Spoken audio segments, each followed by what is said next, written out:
Okay, I'd like to call this meeting to order, and first up, roll call. Okay, Council President Corman. Here. Councilmember Prince. Here. Councilmember McIrvin. Here. Councilmember O'Halloran. Here. Councilmember Benedetti. Here. Councilmember Van. Here.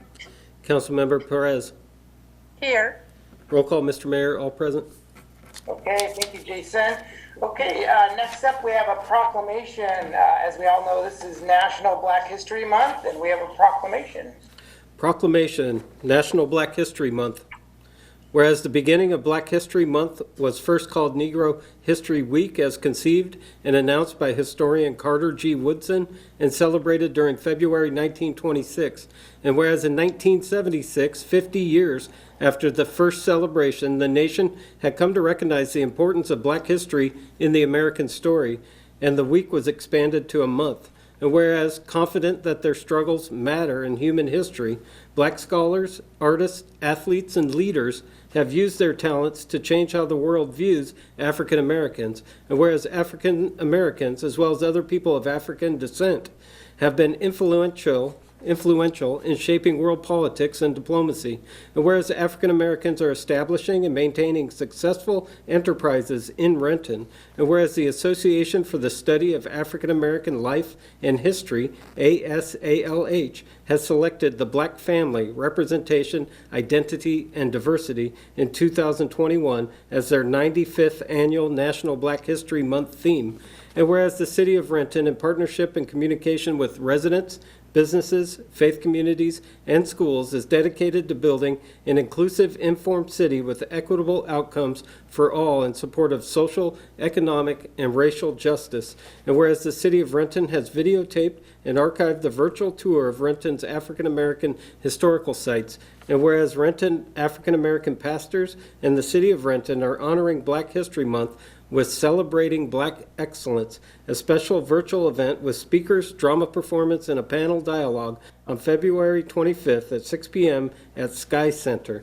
Now, therefore, I, Armando Pavoni, Mayor of the City of Renton, do hereby proclaim the month of February 2021 to be National Black History Month in the City of Renton, and I encourage all residents to join me in learning more about the rich history of African Americans during this special observance. In witness whereof, I have hereunto set my hand and caused the seal of the City of Renton to be affixed this 8th day of February 2021, signed Armando Pavoni, Mayor of the City of Renton.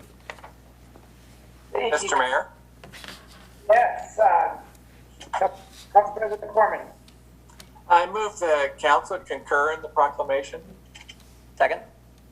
Okay, it's been moved by Council President Corman, seconded by Councilmember McIrvin, that the proclamation be adopted as read. All in favor signify by saying aye. Aye. Opposed, nay. Okay, motion carries. So tonight we have the pleasure of a couple of people that will be accepting the proclamation. She needs no introduction, but let's start off with Dr. Smith.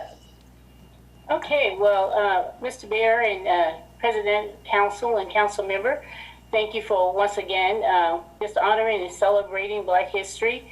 Over the past years here in the City of Renton, we focus on, honoring those who've done the work on Juneteenth. John Houston and Benita Horn on the virtual history of Blacks in the City of Renton. Last year, we highlighted Black-owned businesses. And this, tonight, we celebrate Black families here in the Renton area. But our national theme is the Black family representation, identity, and diversity. And with that, Mr. Joseph Todd and his family will be accepting the award on behalf of the Black community. Oh, Mr. Todd, you're muted. Sorry about that. I'll learn how to use them soon. Thank you, Dr. Smith. Thank you, council members. Thank you, Mayor. I have a few words that I want to say, but before I say those words, I want to introduce you to my son, Tyler Todd, and my wife, Laretha Todd. They're here with me tonight to accept this proclamation, and I'm just going to jump into it. So I also want to give honor to my family, my mother and father who came before me, for striving to be the best that they can be, for asking no less from my sisters and brothers, and then for being great examples of hard work and determination and loving this country, even when it didn't love them back. And also really being pillars of the community, where in my birthplace, in my birth home, we're in Mobile, Alabama, where they work tirelessly for civil rights. And so I really want to give honor to them and our ancestors past. So as you guys have said in the proclamation, the Black History theme for 2021 is the Black family, representation, identity, and diversity. So when Carter G. Woodson established Negro History Week in 1926, which is today, now Black History Month, he realized the importance of providing a theme to focus the attention of the public. This attention has never been to dictate or limit the exploration of the Black experience, but to bring the public's attention to important developments that merit emphasis. The Black family has been a topic of study in many disciplines: history, literature, the visual arts, film studies, sociology, anthropology, and social policy. Its representation, identity, and diversity have been reverenced, stereotyped, and vilified from the days of slavery to our own time. The Black family knows no single location, since family reunions and genetic ancestry searches testify to the spread of family members across states, nations, and continents. Not only are individual Black families diasporic, but African and the diaspora itself has been long portrayed as the Black family at large. While the role of the Black family has been described by some as a microcosm of the entire race, its complexity as the foundation of the African American life and history can be seen in numerous debates over how to represent its meaning and typicality from a historical perspective, as slave or free, as patriarchal or matriarchal, as single-headed or dual-headed, as extended or nuclear, as fictive kin or blood lineage, as legal common law, or as Black or interracial. Variation appears as well as in discussions in the nature and impact of parenting, childhood, marriage, gender norms, sexuality, and incarceration. The family offers a rich tapestry of images for exploring the African American past and present. Over the month of February, I and my family and the Black community at large hope, as members of the Renton community, look past the typical representation of Black history and dive deeper into our rich heritage and learn a little more about what drives us as a people, as families, and as individuals. I thank you, City of Renton City Council and Mayor, for the proclamation, and I thank you for inviting me and my beautiful family tonight. Thank you very much. Appreciate it. Thank you both for attending. Dr. Smith, thank you for all the work that you do in our community and bringing our community together. So, Thank you. Thank you. Thank you all. Yeah. all right, have a great night. Thank you. Okay, next up we have administrative report. Yes, good evening, everyone. The administrative report. Renton PD Loves campaign started in 2018 and continues this year with our officers showing their love toward local organizations and businesses that have stepped up to help those in our community who have been impacted by COVID-19. Via our social media, the campaign will highlight the efforts of organizations such as the Chamber of Commerce, Community Services Department, Renton Senior Activity Center, Sustainable Renton, and the Salvation Army. These organizations have set up drive-through food events and lunch programs to feed the community or creative pop-up events to support local businesses. Please visit the Police Department's Facebook, Nextdoor, and Instagram accounts where they are recognizing the efforts of these groups and the difference they are making in our community. Information about preventative street maintenance, traffic impact projects, and road closures happening this week can be found at rentonwa.gov/traffic. All projects are weather permitting, and unless otherwise noted, streets will always remain open.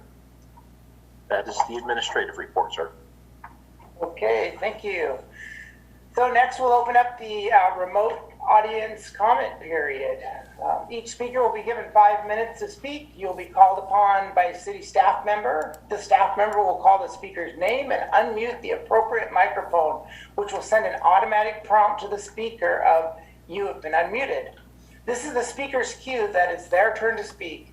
Please begin your comments by stating your name, city of residence, and topic you are addressing. Speakers should be able to see a timer on their screen. Please finish up your comments when you see the time is close to expiring. Okay, who do we have up first? Okay, Mr. Mayor, we have 3 people signed up in advance to speak this evening. The first is Claire Wilkinson. Claire, you can unmute yourself and go ahead. Thank you. Thank you, Mr. Mayor, council, and staff. I'm here tonight. I forgot to introduce myself. I'm Claire Wilkinson, and I live in Renton and have since 2004. And I'm here tonight to ask you to consider passing an ordinance that would ban the sale of puppies in Renton. Puppyland, which is based in Puyallup, is now expanding their business to Renton. And there are many concerns about the practice of getting puppies from puppy mills. Another speaker tonight will be talking more about the details of puppy mills and the really heartbreaking stories surrounding that.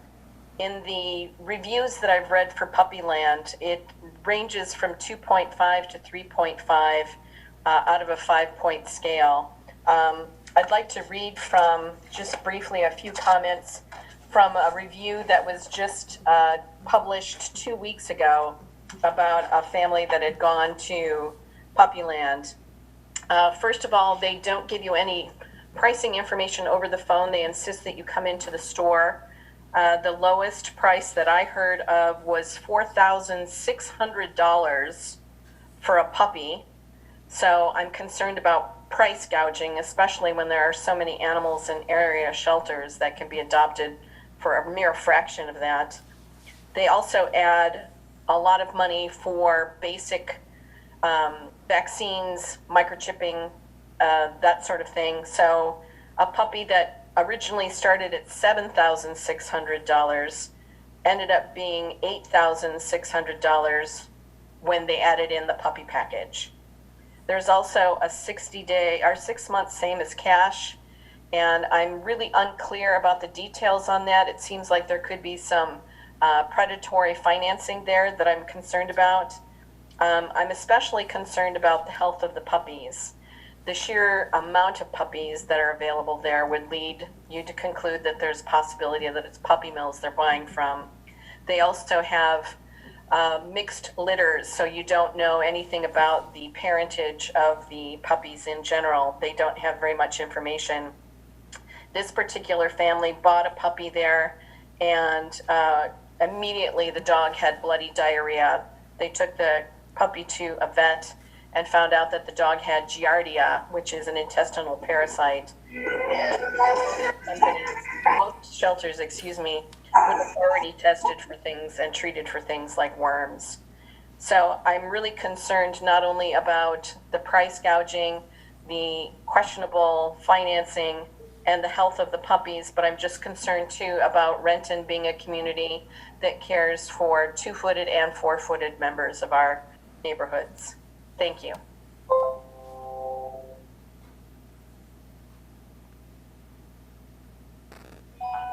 Okay, next we have Ashley Dale. Ashley, if you're signed on as Bailing Out Benji, go ahead. Yes, I apologize that my name didn't get switched over. My name's Ashley Dale, and I live in Puyallup, Washington. Thank you for the opportunity to speak with you all tonight. I'm the Director of Operations for Bailing Out Benji. Bailing Out Benji is a nonprofit organization that researches puppy mills and their connection to pet stores. Renton currently does not have a puppy selling store within city limits, but Puppyland will be opening any day. Puppyland has a store in Puyallup, Washington, Meridian, Idaho, San Antonio, Texas, and previously in Olympia, Washington. This chain of stores has been the center of controversy and weekly protests due to their predatory lending practices and being confirmed as sourcing from inhumane puppy mills. San Antonio and Olympia passed humane pet store ordinances, and rather than converting to a humane business model like so many other pet stores follow, they closed their Olympia location and will be soon closing their San Antonio location. Puppyland sources all of their puppies from a very large USDA broker called Jack's Puppies, Inc., located in Britt, Iowa. The USDA brokers exist to purchase and resell puppies to pet stores across the country. This is a big transparency problem for consumers as they cannot research where they're getting their puppy from prior to purchase. Puppyland supplier Jax admittedly sources from over 600 commercial breeding facilities, many which have very serious animal welfare violations and hundreds of dogs on site. Jax themselves, at their last USDA inspection, had 254 puppies. They were also involved in a national puppy laundering scheme and fined for charity fraud.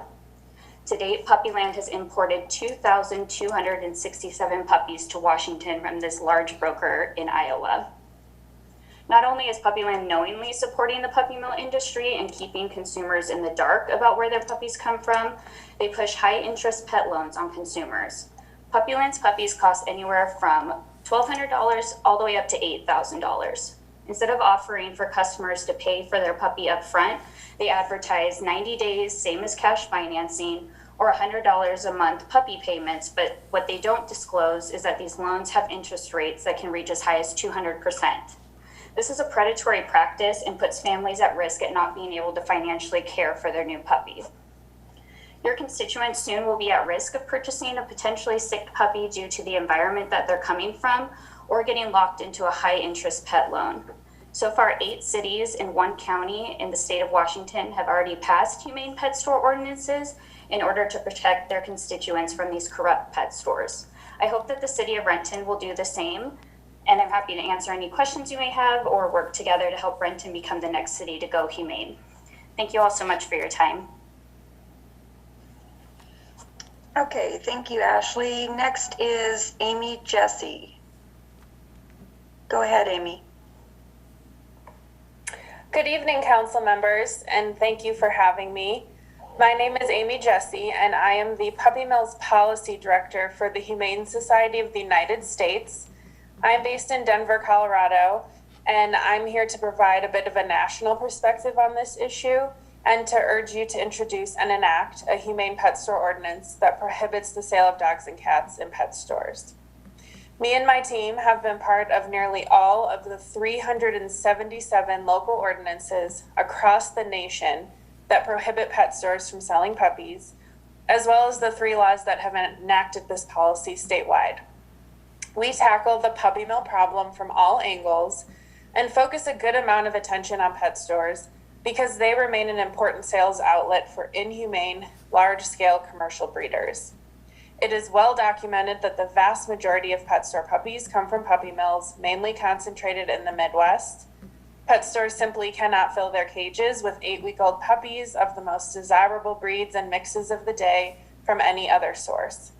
They claim to source from responsible breeders, but I work closely with actual responsible breeders and can tell you they would never sell puppies to a pet store, as they require direct contact with potential buyers and would never hand their puppies over to a truck driver to be shipped to a faraway pet store and sold to anyone with a credit card or willing to finance their purchase.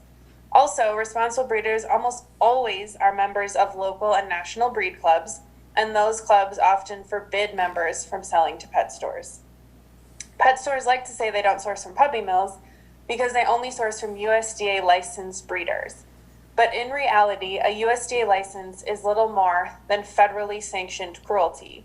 It is perfectly legal under the Animal Welfare Act and USDA regulations to confine a breeding dog to a wire stacked cage only 6 inches longer than her body for her entire life.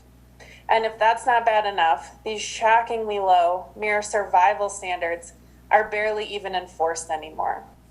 It has been widely reported by news outlets such as the Washington Post that USDA enforcement has plummeted in recent years. USDA response has been that it's emphasizing, and I quote, education, not enforcement, and treating regulated entities more as partners than as potential offenders.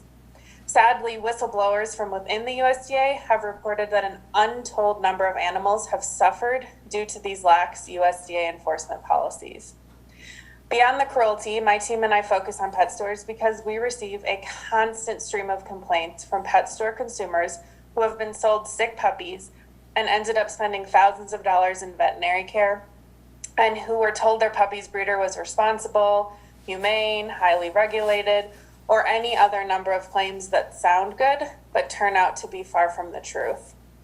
We also hear from consumers who were told by pet store staff they could finance their puppy with low to no interest, but then ended up with extremely high interest rates they could not afford and that were owed to a third-party lender.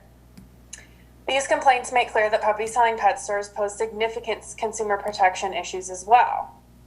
But the consumer protection and animal welfare benefits of a humane pet store ordinance speak for themselves.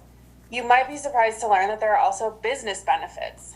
There is nothing stopping any new pet store from opening shop in Renton and selling products and services, but not puppies. According to the pet industry itself, Americans spent a whopping $100 billion on their pets last year. These sales were dominated by pet foods, products, and in-demand services such as daycare and grooming. And the industry acknowledges that most pets are obtained outside of the retail channel nowadays. There is absolutely no reason a pet store needs to sell puppies to be successful, and there should be nothing stopping Puppyland from opening in Renton and selling products and services.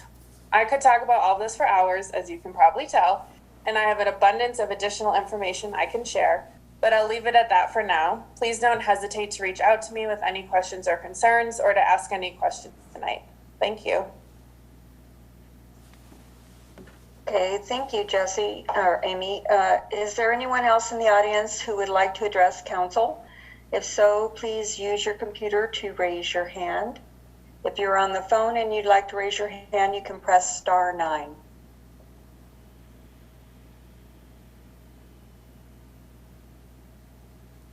Okay, I have one person. Go ahead, Renton Chamber of Commerce.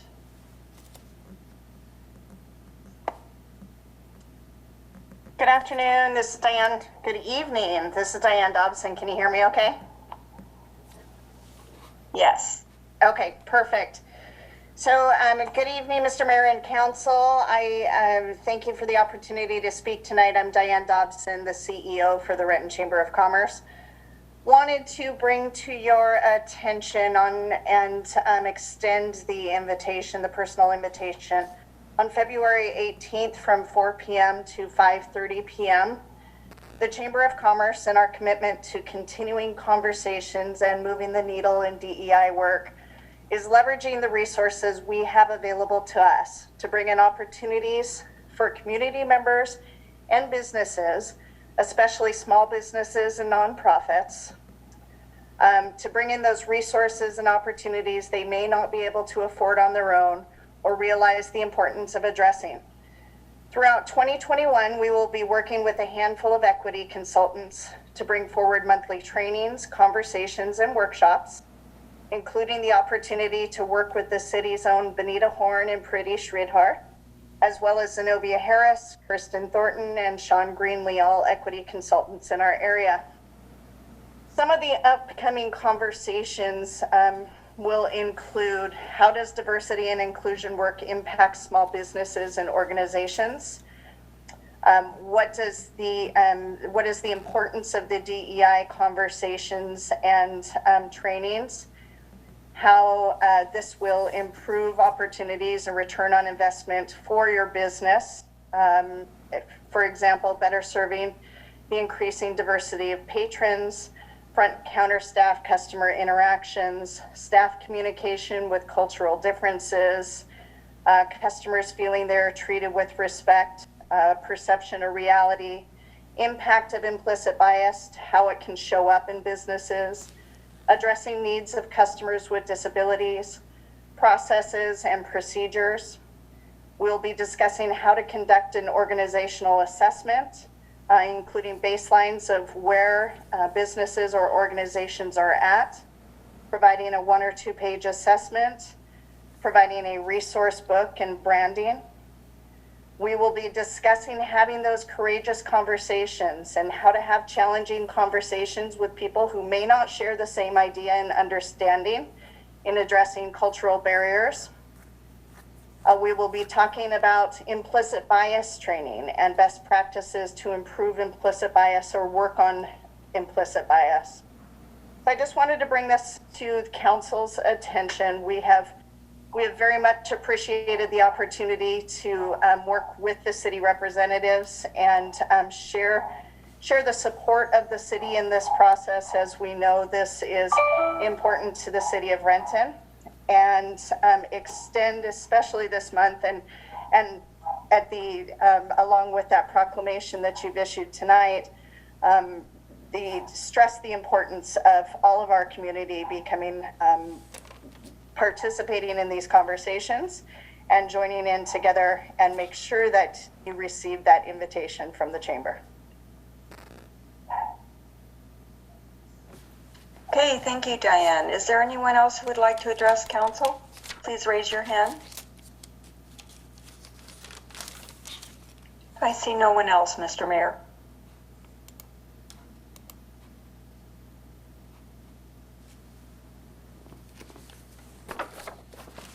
You're muted, sir. Okay, there we go. Next up, we have the consent agenda. We have 2 items on the agenda for council consideration. Mr. Mayor, Yes, Council President Corman. I'd just like to ask if any council members would like either of these 2 items removed for separate consideration. Seeing none, I move approval of the consent agenda as published. Second. Okay, it's been moved by Council President Corman, seconded by Council Member McGurven, that the consent agenda be approved as published. All in favor signify by saying aye. Aye. Opposed, nay. Okay, motion carries. Next up, we have unfinished business. Council President Corman. No unfinished business, Mr. Mayor. Thank you. Councilmember Prince.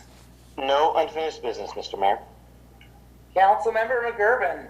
Thank you, Mr. Mayor. I do not have any unfinished business. Councilmember O'Halloran. Yes, Mr. Mayor. The Finance Committee has 2 committee reports.